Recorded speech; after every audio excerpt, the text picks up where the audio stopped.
Hey guys, welcome to the channel Taking the Bathroom. The bathroom is the only place where you can play with your gadgets in peace. On this channel, we do product reviews and also some tutorials. Don't forget to hit that subscribe button and also the bell notification. Let's look at the Syma X5uw Wifi.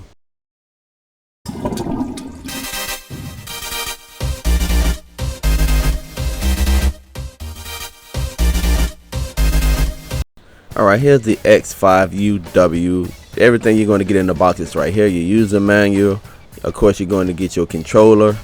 You're going to get an extra set of propellers. And you're going to get your bag of accessories. Inside of this bag of accessories, you're going to have some blade guards. Of course, you're going to have your charger for your battery. And you're going to have a card reader, USB card reader.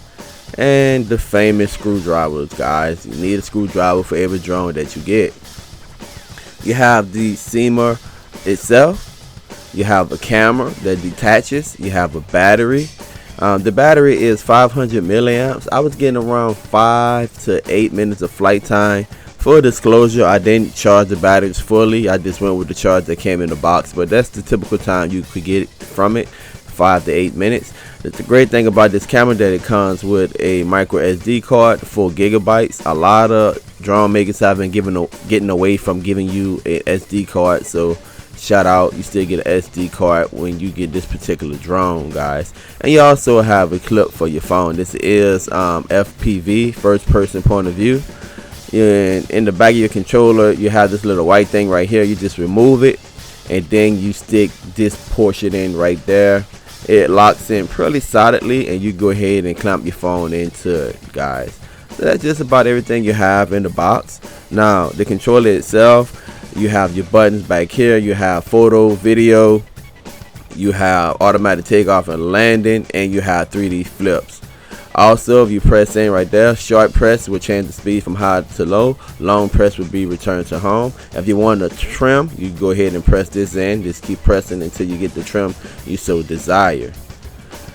Now the drone is very small, very lightweight. Go ahead and power it on. You can see the LED lights from the bottom, guys.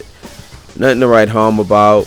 And again, where you're going to put your camera in, you want to take the little wire. It's a thin little wire from the camera. I'm not a fan of thin wires because yes, you have the potential for them to break, but you just go ahead and you plug that in and twist the camera in and it locks in place. Okay, we have everything together, guys. Now you want to go ahead and get the app. Like I said, this is first person point of view flight. You want to go to the Google Play Store.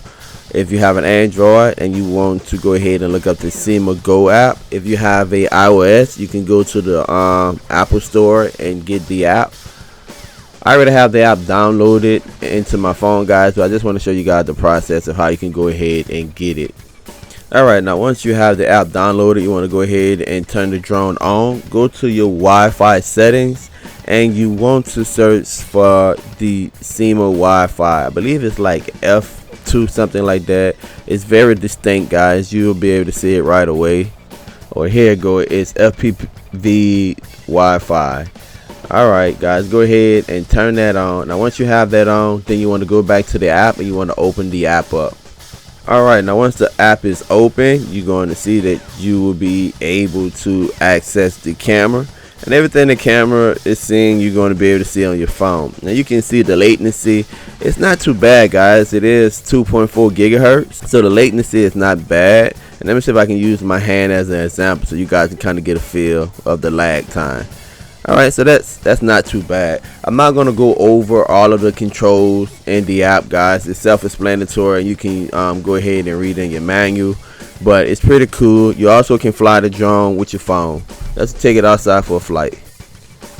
Alright guys, got everything bonded up. Go ahead and press that 1 key takeoff. And you can see it's a pretty smooth flyer. A little drift, you know, but no need to trim it. It is doing alright. I have it in low. Just trying some basic maneuvers. And again, it's handling pretty well. It's not much wind blowing today, so it's a pretty still day. I wouldn't recommend flying this outside in low mode. But yes, it's doing pretty well, guys. I love the feel to it. Easy to maneuver. Nice little yaw to it. do some little funnels or whatever. Let me go ahead and put it into high mode. Take the speed up a little bit, and the pitch drastically improved whenever I put it in high mode. So yes, it's extremely faster, but still controllable, guys. So yeah, if you want to fly it on a lightly breeze day, then you will have to fly this thing in high mode. Handles pretty well. You can look at them, man. She's a beauty. Nice lightweight, nice tight flips. It recovers pretty good. They say it's not a brushless motor. It have great recovery time for the size of the drone.